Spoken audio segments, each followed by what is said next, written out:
그러면 지금부터 미술의 체험, 표현, 감상 세 가지 영역 중에서 체험 영역을 먼저 알아보도록 하겠습니다. 체험 영역은 크게 지각, 소통, 연결, 이렇게 세 가지 핵심 개념으로 이루어져 있는데요. 하나하나 우리가 교과서에 있는 내용들을 통해서 어떤 것들을 다루고 있는지 알아볼 건데, 지각이라는 것은 우리가 어떤 것을 알게 되고 깨닫게 되고 느끼게 되고 이런 것들을 이야기하잖아요. 특히나 우리 고등학교에서는 자신의 내면 세계, 그러니까 자아 정체성을 인식하고 더 나아가서 나와 주변 세계를 탐색하고 그다음에 외부 세계와 조화를 이루는 방법, 미술을 통해서 조화를 이뤄보자, 갈등을 극복해보자, 이런 이야기들을 다루고 있고요. 그리고 소통을 보면은 우리가 생활 양식과 사고 방식에 영향을 주는 다양한 시각 문화에 대해서 다루고 있어요. 그래서 시각 문화를 통해서 또 그 의미를 해석하고 사람들과 소통하고 사회와 소통하는 그런 가치와 역할들 이런 것들에 대해서 알아보는데요. 마지막으로 연결해서는 우리가 미술이라는 것이 단순히 개인적인 차원의 작업이 아니라는 것이죠. 그래서 다양한 현상과 문제를 이해해서 사회적인 현상과 문제에 참여하고 또 자신의 직업, 미술에서 어떤 직업이 활용되는지 또 어떤 직업에서 미술의 역할이 어떤 것인지 알아보고 자신의 진로와 연결시켜보는 그런 세 가지 단계로 이루어져 있습니다. 지각을 보면은 지금 자기에 대해서 먼저 알아야 하잖아요. 그래서 우리가 요 단원에서 보면은 자신에 대해서 알아볼 수 있게끔 우리가 많은 작가들이 여기 보는 작품처럼 자신의 초상화들을 그린 것을 볼 수가 있어요.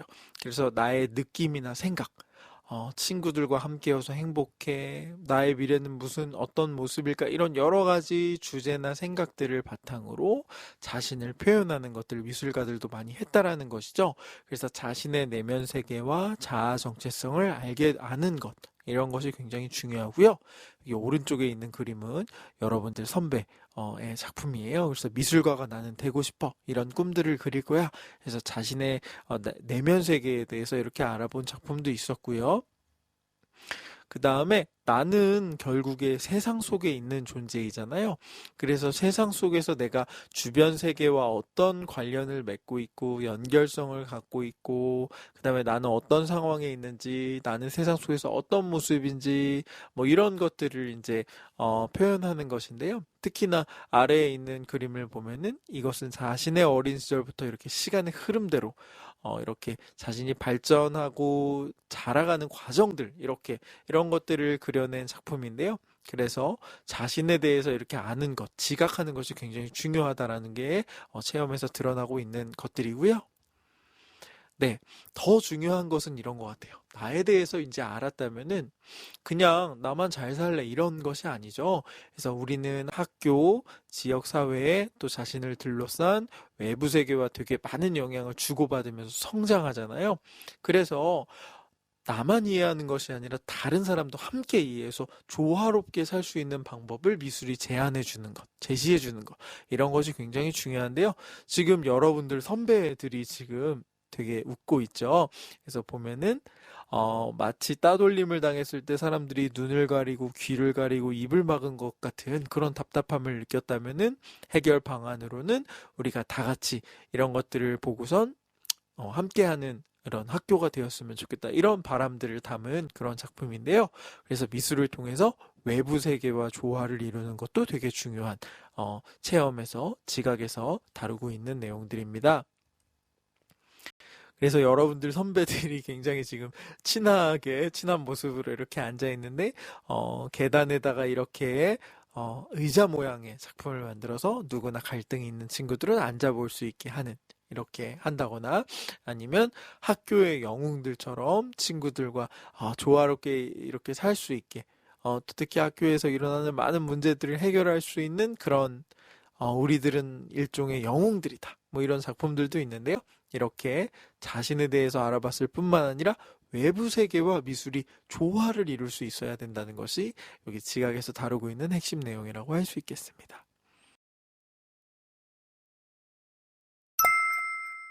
소통에 대해서 한번 알아볼게요. 소통은 특히나 시각 문화에 대해서 다루고 있는데 우리가 시각 문화 하면은 우리가 잘 알고 있는 것처럼 뭐 포스터도 있고 영화도 있고 여러 가지가 있잖아요.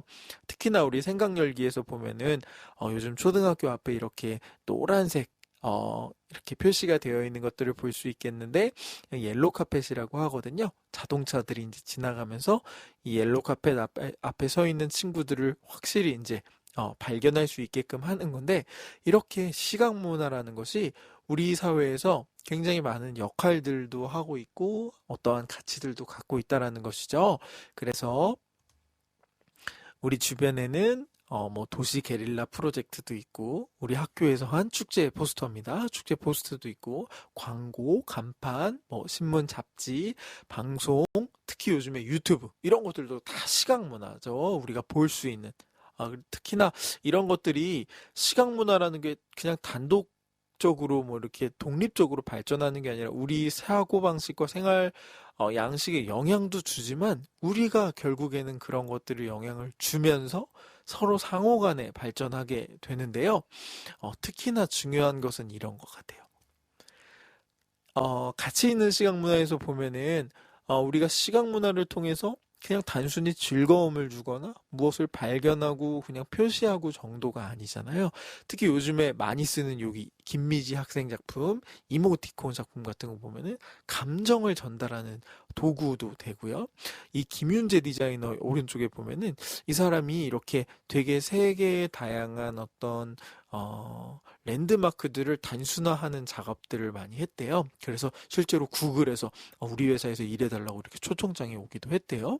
그래서 구글에 입사했던 걸로 제가 기억을 하는데 이렇게 시각 문화라는 것들은 사람들한테 감정을 전달하게 해주기도 하고 또 어떤 메시지를 전달할 수 있는 그런 소통의 도구가 된다는 것이죠. 그리고 아래에 있는 우리 암펠만 캐릭터들을 보면은 이거는 예전에 독일이 분단되어 있을 때 그리고 이제 통일을 맞이했을 때 동독과 서독이 이제 서로 갈등이 일어났대요.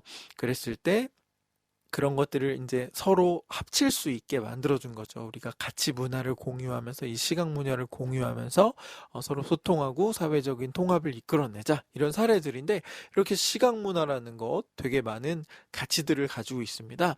그래서 제일 중요한 게 여기인 것 같아요. 이 시각 문화를 여러분들이 그냥 네, 와, 멋있다 이렇게 받아들이는 것이 아니라 이런 것들을 어떤 의미가 들어있는지 잘 해석하는 게 중요해요. 그래서 우리가 바라본 것은 지금 광고인데 여기 북극곰이 지금 빙하에서 이제 쉬기도 하고 먹기도 하고 뭐 이런 데잖아요. 가는데 쭉 가다 보니까 빙하인 줄 알았는데 알고 보니 이게 양초가 녹아져 있는 거죠. 지구 온난화 때문에 북극곰들이 살 곳을 잃었다. 이 광고를 보고선 사람들이 어떤 의미인지 맞춰내는 거잖아요. 그 의미를 비주얼 리터러시라고 하는데요. 그런 문해력입니다. 그래서 시각 문화를 보고 그것들을 해석해내는 능력이 중요한데 특히나 우리 주변에 되게 많은 시각 문화들을 우리가 무분별하게 받아들일 때 큰 문제점이 생긴다는 걸 알 수 있어요.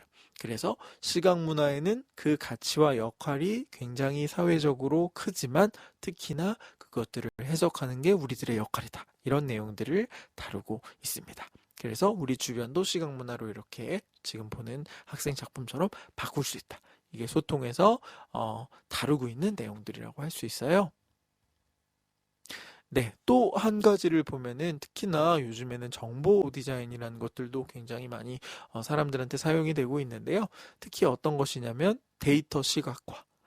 사람들이 어떤 통계 자료나 데이터들을 한눈에 바라보기 어렵잖아요. 특히나 정보의 양이 폭발적으로 증가하고 있기 때문에 이런 것들을 시각적으로 한눈에 바라볼 수 있게 하는 그래서 미술이 사회, 과학, 예술 이런 것들을 다 담아낼 수 있는 하나의 도구로 활용됐는데 우리 사회적 계급 시각화 이 작품을 보면은 포크나 숟가락 길이와 종류를 활용해서 계급들을 이렇게 나누고 있는 것들을 볼 수 있어요. 어떤 계급은 몇 프로, 어떤 계급은 몇 프로.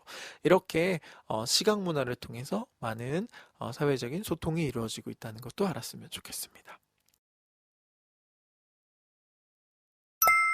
네, 그리고 제가 가장 흥미롭게 바라보는 부분인데요. 여기 연결 부분을 보면은 미술이 그냥 집에서 혼자만 하는 그런 것은 더 이상 아닌 것 같아요.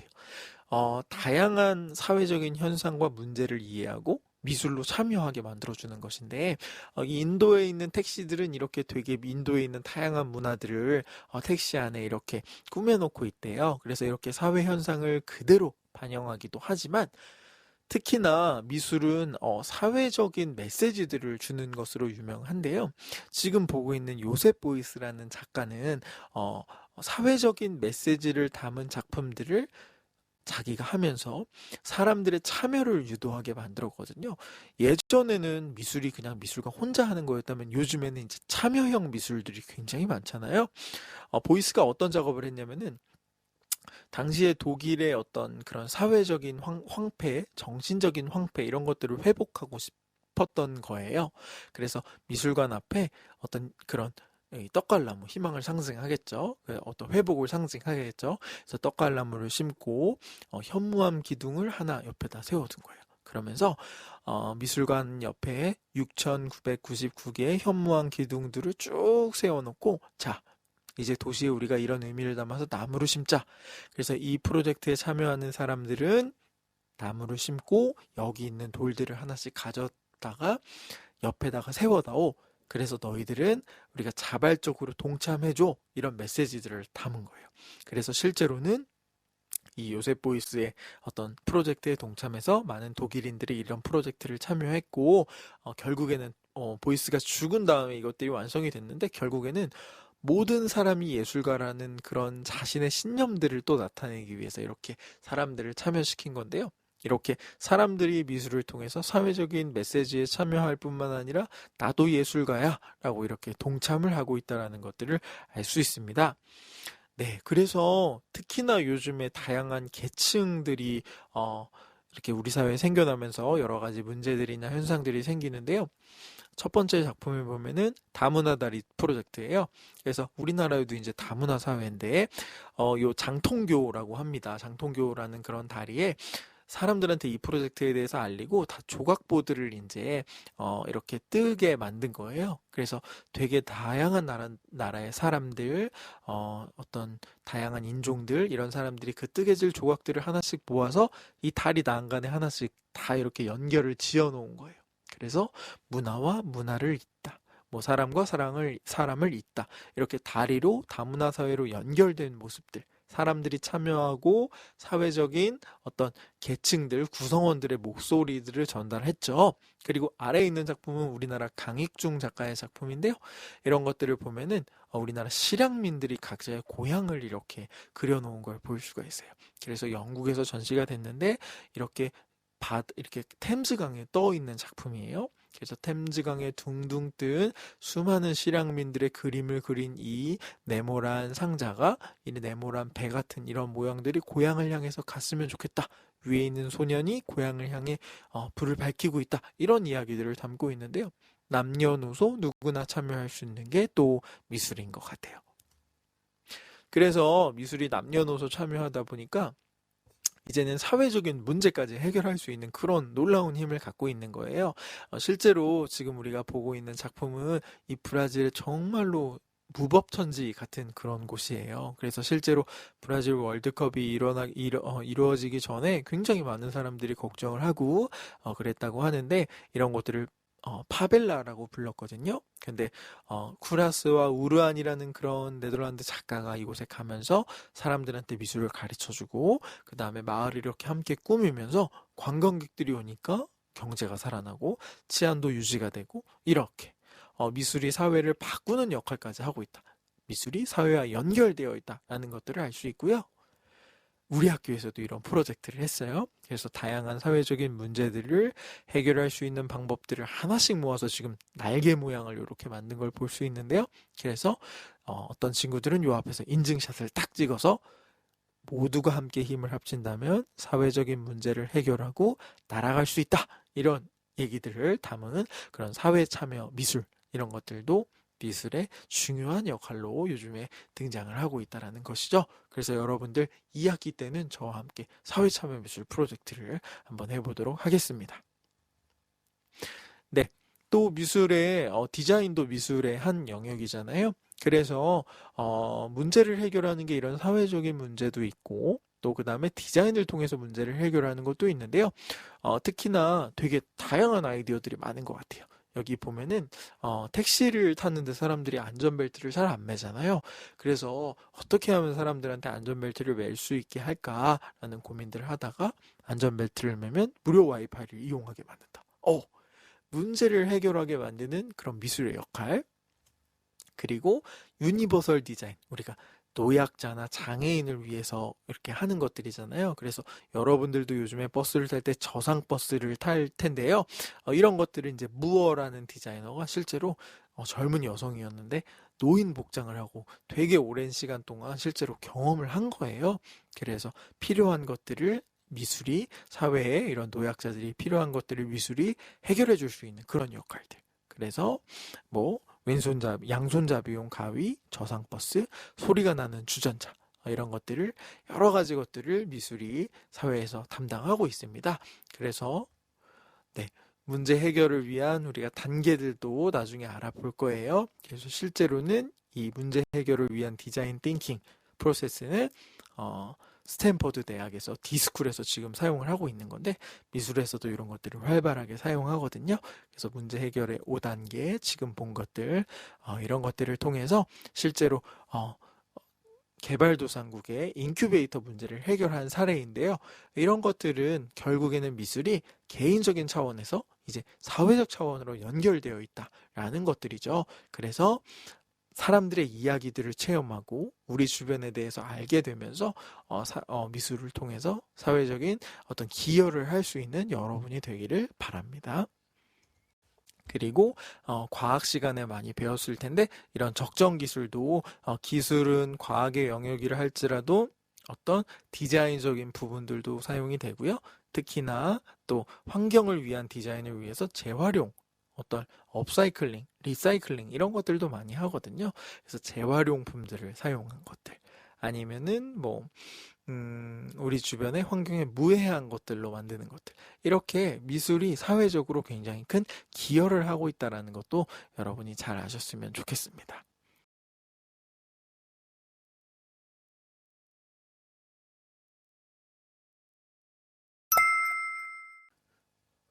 그리고 또 한 가지 볼 것은 특히나 요즘에는 직업과 미술이 많이 연결이 되는데요.